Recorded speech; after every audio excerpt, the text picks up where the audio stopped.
Welcome back to Speak Pact. We are thrilled that you've joined us today, and you are in for a treat. We have Tina Dietz with us. She is a vocal leadership expert and the founder of Twin Flames Studios, pioneers in voice powered publishing. So, what is voice powered publishing? We are actually going to dive into that. And I'm super excited because there's so many different ways to utilize your voice. And when you do utilize that voice, you can maximize, right, the time that you spent, whether it's doing a podcast or having an appearance on a television show or a news station, or really talking on a stage. It's never one and done. And we're going to dive into that together with Tina. All right. So you have produced over 500 audiobooks. Wowza. You don't Yes. look 120 to me, but maybe you're well preserved. There's a um, portrait in my closet that nobody can see. Yes, that. well, can I have that face cream or whatever it is? Okay. And then you do podcast to book projects. Really Yes. interested in learning a little bit more about that. You have won multiple awards, and some of your books have been bestsellers. So much you've been recognized by Forbes, ABC, Chicago Tribune, all the good stuff. So we're going to dive in a little bit more about you as we go along. But first of all, I just want to say welcome to Speak Pact. Thank you so much for having me. I appreciate it. Yeah. Well, Tina, what put you on this path? What were you doing podcasts and you're like, gosh, I'm putting a lot of effort out there. Why don't I just make this a book? Well, what really brought you down this path? Well, having been in audiobooks we're going into our 10th year, we've always been, I've always been a huge, obviously, fan of using one's voice. I grew up as a vocalist, as a performer in musical theater. Was a business coach for many years, and then started Twin Flame Studios for the audiobook side. But we also were producing podcasts at the time, and I was a very, very early adopter into the podcasting world and produced, you know, well, 36, 38 shows over the years. And but I always found the frustration in the conversation specific to podcasting about, well, what can I get out of it? What more can I get out of it? What more could I get out of it? What is the ROI of podcasting? And as the podcasting industry has evolved and changed, because it is so young, I mean, audiobooks have been around for more than 100 years. Podcasts have really only been around for maybe 15, Is that all? 20, if we Seriously? stretch it. Yeah, it's not Wow. been that long. I mean, we had internet radio, but podcasting really only, came up with the internet, and internet really hasn't been with us Wow, that it's a long. baby. I didn't realize it was that No, new. exactly. So it was this combination of being in the world of publishing and being in the world of voice, where I really started questioning with my colleagues, many of whom are, as you can imagine, book coaches, editors, publishers of different kinds. Why aren't we using podcast content for published books? Why are we using it as a body of work? It captures the authentic voices of people so beautifully. Why? And the answer I always got from these experienced folks in the industry was, it's too much data. It's too much information to manage and go through Mm. 50, 80, 100 episodes of content that is typically not like a book. It's non-sequential. Topics can vary all over the place, and books need organization, they need a narrative. It's easier, they told me, to start from scratch. Well, it might be easier, but it's certainly not less time consuming or expensive. Mhm. And so we have my partner, who is my husband, is has been designing data structure for 30 years, and he's a programmer and a software engineer.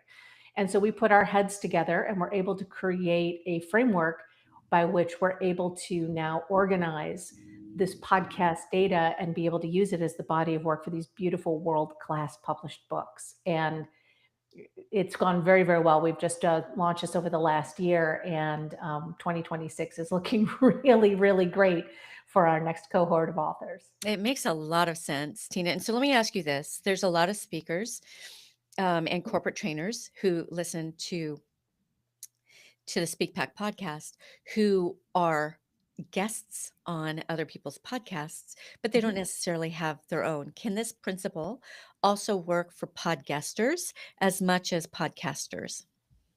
No, and here's why. No. Because we typically, as guests, speak on the same thing over and over again.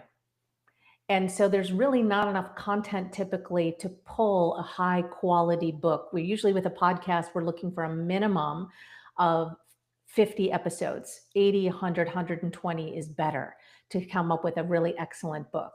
But if you are somebody who is guesting on a lot of shows, then in that case, what you should be doing is certainly making sure that you are reusing those episodes in different ways. And I'm sure that, the whole repurposing conversation has been said more than once.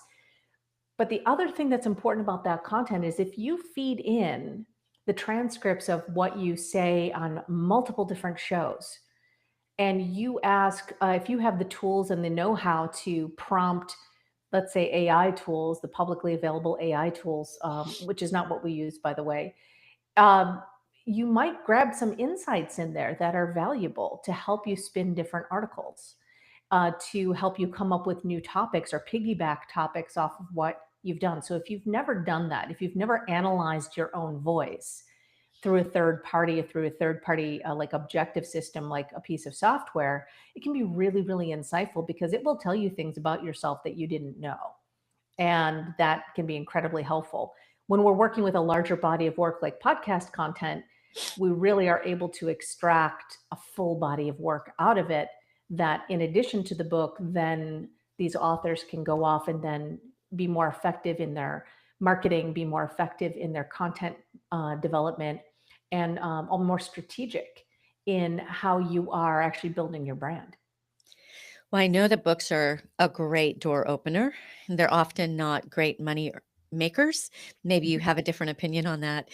But I also, similarly, podcasts, being a podcaster, it's a lot of commitment. It's a lot of work to do that. I think that pretty much every speaker thinks about it, but do they really want to go to that trouble? Because podcasts are notoriously difficult to monetize. We're at the recording of this Very true. particular podcast. We're just under 2 years in. We've reached the top 10%, which is fabulous, but it's a passion project for us. This show is all about building relationships, getting our positioning out there, and giving back to the speaking and corporate training industry. But it's not necessarily going to, you know, pay for itself even. Right. So, is your methodology a way to fund the podcast if somebody were thinking about starting their own? Or is it really just that position builder, that credibility builder still? No, it definitely is an income stream. Whether or not it makes back the income that you put into it is the same situation as anything else in business, which is what's your marketing, what's your sales, what's your, your positioning, what are you putting into it, putting out of it. There's a lot of strategic decisions that need to be made. And if you are starting a podcast because you prefer to speak and you prefer to be in relationship in conversation than writing, then it's a good venue, a good medium to work with. If you would really prefer to write, and it might not be the best thing for you to be doing, we're all encouraged to develop high quality content. That is something that we ring the bell on over and over and over again. But if you are a speaker and you're interested in developing your voice and your brand and your message and your platform around this, a particular set of content that it's valuable to develop relationships, and you really want to create some differentiation in terms of utilizing your voice in a certain way, the podcast could be really fantastic way to do that. The book is going to have you be able to build your platform in a way that you're probably going to do anyway. Most Yeah. speakers end up writing a book. You hear it in the speaking industry all the time, right? You have to have a book. It makes you stand out. Or in the audiobook case, it's like not only do you need a book, now you need an audiobook. There's so many pieces that we have when we're building these complex and robust platforms. We're looking to make it better, at a better experience for folks who already have podcasts, and to be able to extract that value, but then also be able to more objectively see the body of work that you may not even have realized that you've created. Which it seems like that could even lead into additional workshops you could do, additional talks you could offer, even programs you could offer. It seems like that's all synergistic, which leads beautifully into my next question. What is the power? Pardon me. At this recording, I have a pretty bad cold. Hold on. And I'm happy to give examples, by the Yeah. way, of the way some of our authors are actually utilizing this combination of podcasting and books. Oh, I would really, really love that. So that Yeah. was my question. What is the synergy between podcasts and books? So let's talk about that. Well, podcasting as long form audio is very different than other forms of media. So the average podcast listener listens for 40 minutes at a time. Other than that, when it comes to online media, we're kind of goldfish. We only listen or watch for a few seconds before we decide to move on to the next thing. In the case of social media in general, particularly short form video. And right now in our time, social media, it's really hard to move the needle when it comes to social media. And when it comes to podcasting, there's some issues with, okay, well, discoverability. But you've got to plant your flag somewhere in the space that you're going to go deep and you're going to develop a body of work that you can be proud of that is, to one extent or another, evergreen. This is just good business strategy in any platform building. So when we have a body of work as a platform, particularly if you have guests, when you go to create the book, you're opening up not only a new income stream, you're also creating a lot of crosstalk between those two things. So now you have a low hanging fruit but paid item to offer your podcast listeners. And then when if they find you through the book, so which is a whole other medium, finding you through a new way, then they're likely to come back and find out more about you through the podcast. So we want this flywheel that where people can find you and you can reinforce your own message and brand in a way that doesn't feel redundant but feels enriching. And that's what's really important about the synergy between the two.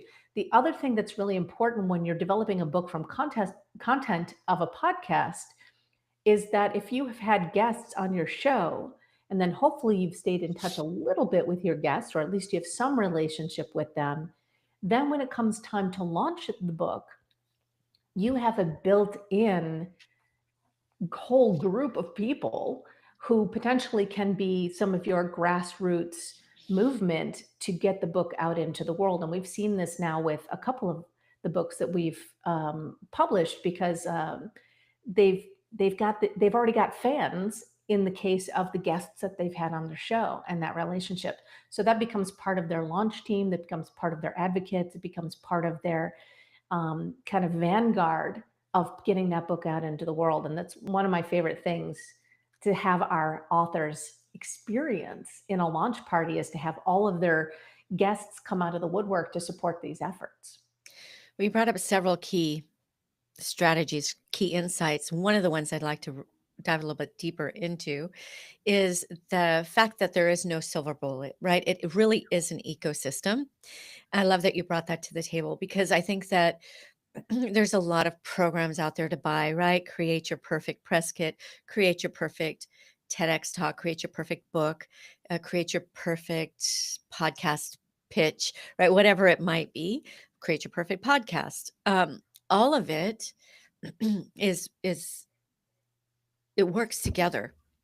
If you feel like you're going to do one of those things and actually make it big in the speaking or corporate training industry, you're leaving a lot of money and a lot of opportunities on the table. So I love that you brought that up. And a book is part of a bigger ecosystem, and producing a podcast is the same way. But if you can make one serve the other, and Yeah. you're kind of maximizing the results of your efforts, that's brilliant, right? So thank you for bringing that to the table. Any more insights regarding that? Oh, I'm sure I could go on and on about that, but I think that also depending on what market you're in and what industry you're in, the derivative products off of the book are also important. We typically see authors find it easier to create coursework off of book content than to necessarily create it natively, unless you have a background in curriculum development. Some folks are very natural to it. And if you're doing training work or corporate training work, you've already got curriculum. But if you don't, then having the book to piggyback off of to create curriculum makes a lot of sense. And we've seen this in a couple of cases in the wellness space with a book called Uncomplicating Wellness, and then a book called Helping the Helpers, which was actually a category creator. The show is over 200 episodes. It's co hosted by three hosts. One is a retired fire lieutenant, two are mental health professionals in the first responder space. And they had all of this beautiful content from first responders, leadership in the first responder space, not just veterans, but EMTs and police and fire and animal control and all these areas of first responders that I wasn't even familiar with. Um, and the book we decided to create from their content, we could have gone several different directions, but the impact they wanted to make was to save more lives of first responders because the suicide rate of first responders is through the roof. And so we ended up creating the first guide for mental health professionals to be able to support first responders. And from there, the nonprofit that they had started, they're now writing grants to create and offer on a scholarship basis programs for continuing education for mental health professionals, for chaplains, and for leaders in the first responder space to be able to better support these men and women on the front lines. So they're continuing to put this out into the world, but the book gave them the push and the momentum as well as a structure to be able to do the rest of these things. Yeah, excellent case study on just real life utilization of this. So, what I love about what you said as well is a book um, and a podcast, especially if it's an audiobook or a digital book, you can kind of adjust with as you're collecting data from your audience. But what are people leaning into? What are they not seeming so interested in? What is the new problem that's developed in whatever space that you're an expert in? You can add to or subtract or even fully write those specific areas. Whereas if you create a whole course and that takes a ton of work when it comes to curriculum, Yeah. and then there's you're videotaping your different segments a lot of times, or if you're delivering it live, it is a little bit more difficult to go in without dismantling the whole thing and try to insert some different directions. So I think that a lot of times speakers and corporate trainers, they know their material so much, they just think, I'm going to build it and they will come. I'm going to build it and everybody will love it. Well, you don't really gain that interactive feedback unless you're actually on podcasts or on stages or even Yeah, maybe that's even true. handing out sections of your books. That's where you really get that feedback that's so valuable to before you create that more static piece of work. So this whole system that you've put together is really really interesting. Thank you. You said that you should be, so if you produce your own podcast, you should be 80 to 120 episodes in. Producer, I'm not sure how far we're in, but we're pretty far down the road. In 2 years, Well, we've created. at least 50. We like to have at least 50 to work with. 80 to 120 is more ideal, but 50 is kind of the minimum we want to work with to be able to create a book that is 30 to 40,000 words that is really valuable. We want these books to be the ones that people keep with them. They don't just sit on a shelf. People Uh-huh. finish them. And then people go back to them. People give them to each other. We're not talking about a big old doorstop kind of framework book where it's like, these are the steps to follow for figuring this out. Yeah. These are highly relational, very reflective, very relationship building style books. And as the market continues to evolve in books, these are the types of books that people tend to finish more.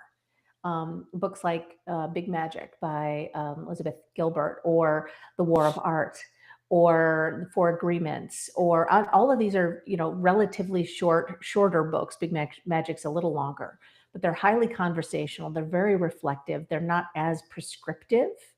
They're very opinionated, but that's different. And so we like these books because they make us feel like we're in relationship with the author. And that type of differentiation is something we're all looking for. We're looking to be the treasured voice in somebody's ear. And that makes people think about us. So that's the other part of the magic of these books and what they're designed to do.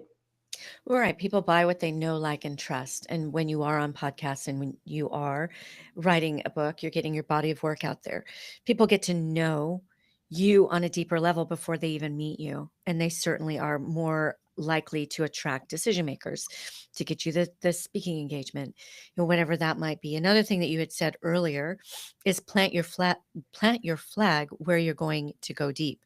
That is so important. I think that a lot of speakers think that they need to have 5 or 10 different talks.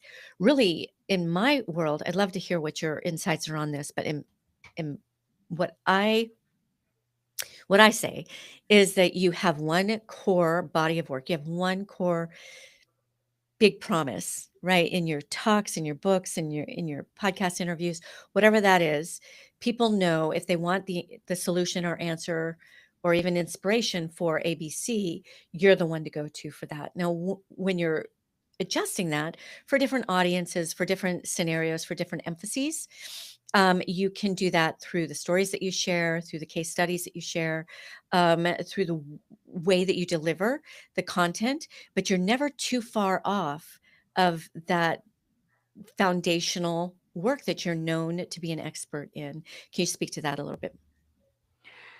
It's a funny thing, and I think it's a really challenging thing. I was a business coach for many years, and I had the hardest time niching down, as they would say. Leaching down. And yeah, and I struggled with it. I very, very good at what I did and ended up working with more than 30 industries in 8 countries. But it was always so hard for me to say, oh, well, this is the main thing that I do, because I knew there were so many different ways that I could help people. Mhm. And when I got into audiobooks, it was a relief because it was a very clear mandate that we were creating mostly nonfiction audiobooks, and we were creating a space where authors could narrate their own audiobooks from anywhere in the world remotely, but fully supported. And we were the only people doing it. And we're still one of the only few studios that actually do this. And we do it better than anybody else in the world. And so be able to get down into a niche that deep and that narrow was a major, major relief to be able to say that. But it really takes something to stand your ground and say, this is what I stand for. This is our primary thing. And even as we've expanded out into now the podcraft and podcast to book, we had like, well, what's our umbrella now that we are a multi-studio company? And it's still, although all about how do we create leaders worth listening to? That's really our core thing. Who are the leaders worth listening to? What is their message? What does that sound like? And how can we support them in getting those messages out there? So that's always what we come back to. It's like, like we create these, audiobooks that move people, and we create books from podcast content that open doors. And it's it's not easy to kind of like, this is the space that I'm taking up, because I'm a multi hyphenate. Like, I'm off doing improv and storytelling and crafting and all of these other things. And I love business development and I love developing communities. And I have all of this, work that I want to do around voice and belonging. But those are all peripheral to the main business that I have. And even now, after many, many years of being in business most of my life, I still find it challenging to keep coming back to that and keep coming back to that central core of what are you known for? Um, because as a creative person, it can be hard not to get bored. with your own message. And so as an author, as a podcaster, one of the reasons that we've done this the way that and set it up the way that we have is because you might find great joy in doing a podcast, but then the thought of sitting down and writing a book might feel like an absolute slog. And as particularly if you are somebody who tends to be more vocal and more relational, instead of sitting down and doing computer or even trying to speak something out in some kind of logical order can be really challenging. So again, this is why we create things that we need. And I know that I've always wanted something like this that would help me define my own body of work so that I could, not be trapped in the jar that I'm in and I could see the outside of the jar. I love that. Okay, so do you have to when creating a nonfiction audiobook, do you have to have a written book? Like, let's say you have all of those that number of podcasts behind you. Mhm. Do you does an audiobook have to come from a written book? I guess is my question. The way the industry is set up right now, 99% of the time, yes. And it's as much for a logistical reasons as it is and industry reasons as anything else because books are created very differently than podcasts. Now, if somebody's starting out a podcast or even starting a new season, can you design your podcast with a more editorial bent? That can you create a book spine, a book brief, and then design the podcast to be able to fill in the content for that book? Yes, that is a way that we can do that for sure. It is basically just reverse engineering that whole process. Um, where podcasters tend to get tripped up in that arena is in finding the right people to help them, if it's a guest based podcast, talk about those topics in a way that is actually going to serve the book. And that's one of the reasons why like multiple episodes of a podcast might go into the same episode and why we need a number of episodes to go into it.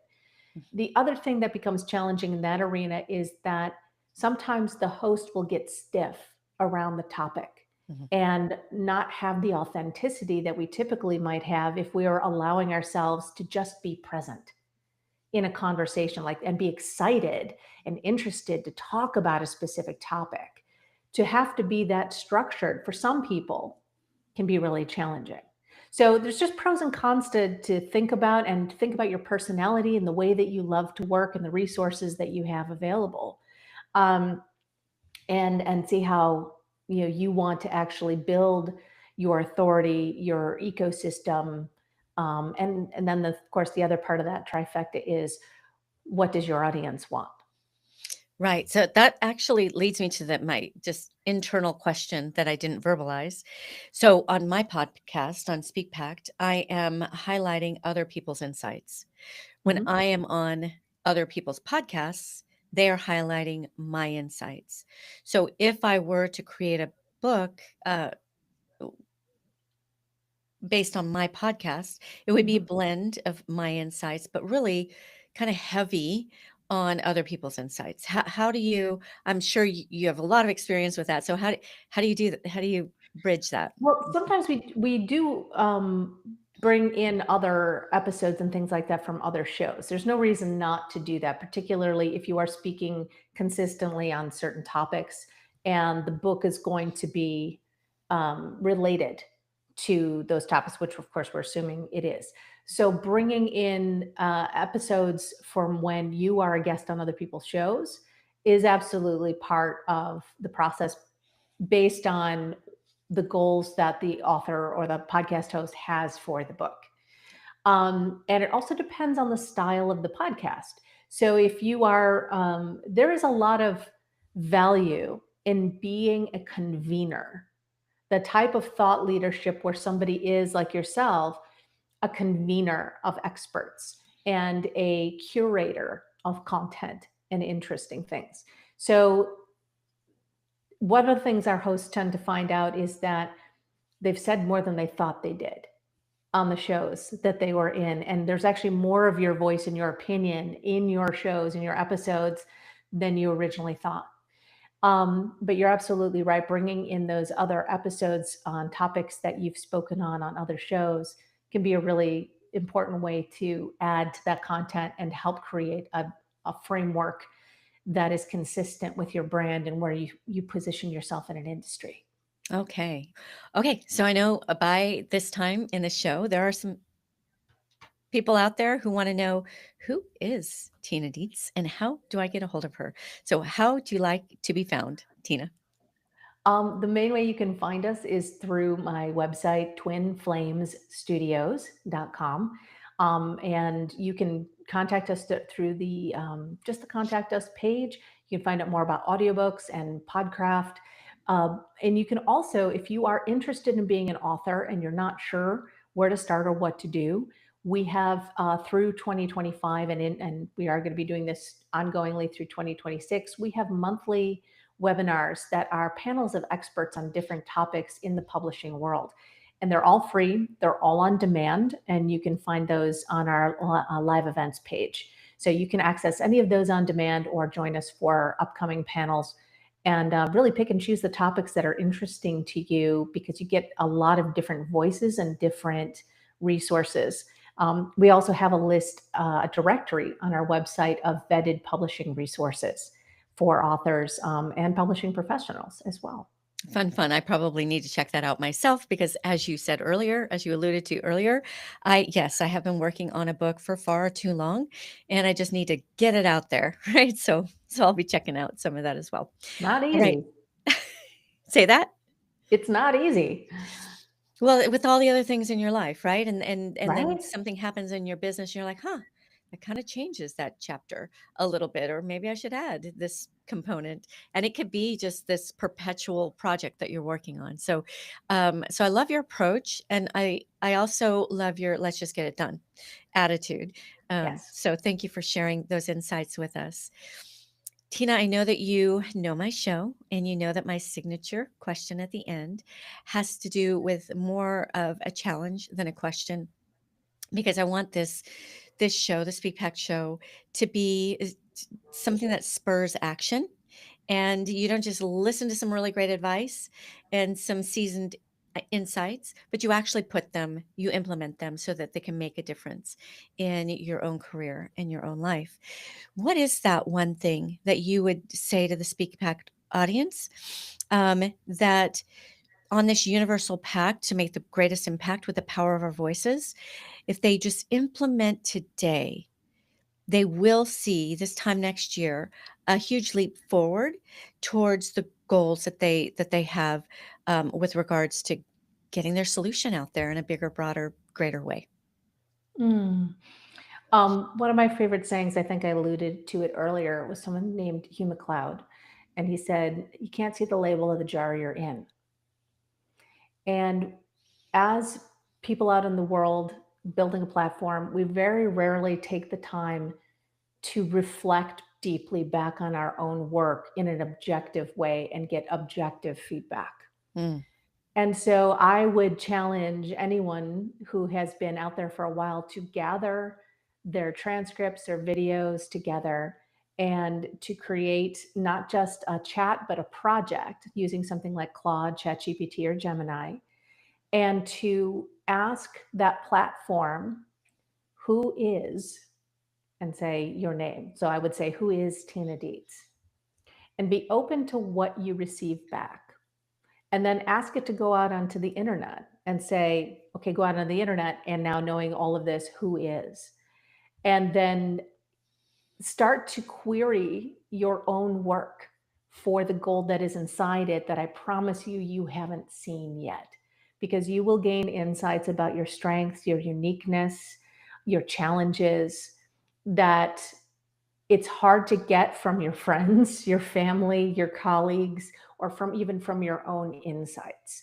So to have a bit more of an objective feedback from a weird LLM thought partner, really can provide an interesting view and be open and curious about what then would be the next steps for you in your career cycle from, again, this completely objective point of view.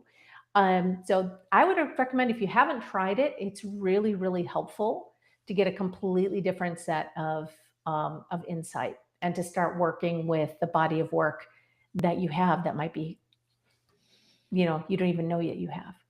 Yeah, I'm gonna try that again. So AI comes a long way every single week, right? So when I did it, um, have a sense of humor because you will definitely glean insights, but it will also fill in some blanks that may or may not be correct. I work with a lot of doctors, so it made me a doctor. I'm a doctor. I didn't even know it, and it made me some other things. But what was interesting to me is it made the connection. I work with doctors. So that's a good insight to me. If the Mhm. AI sees that, then that's probably a strong market for me, right? And so, and then they got a lot right as well. I really love that challenge. I think we should all do it pretty regularly because sometimes there's stuff out there on the internet that we don't know is there and maybe not might not be Very true. representing us correctly. We could clean that up. Yeah. Yeah. I asked it the other day, what's the soundtrack of my 2025 based on all of the conversations I've had with it this year? It was so weirdly insightful, I ended up being moved to tears Oh and gosh. also Okay, so you fairly ask it, inspired. this is the Yeah. script. What is my soundtrack for Yes, what whatever would you you say my soundtrack was for 2025? and was that on And it was Gemini or what did you use for that one? I have the paid that was on the paid version of ChatGPT because that was mostly what we used in 2025. Mhm. And it's we had quite a few things in there, and it was really interesting to see what it came up with. And I asked it to justify its answers. Ooh, I'm That's gonna try the that. other piece. Yeah, it was quite interesting because now Chat can read across projects and tasks. So I was quite fascinated to How see what it fun. This got is a there. fun challenge.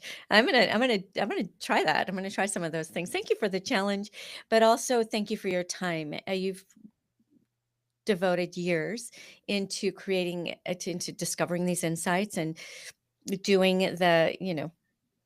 trying something that doesn't work and then redefining and trying again. And you packaged that all up and shared it with us. And we don't hold that lightly.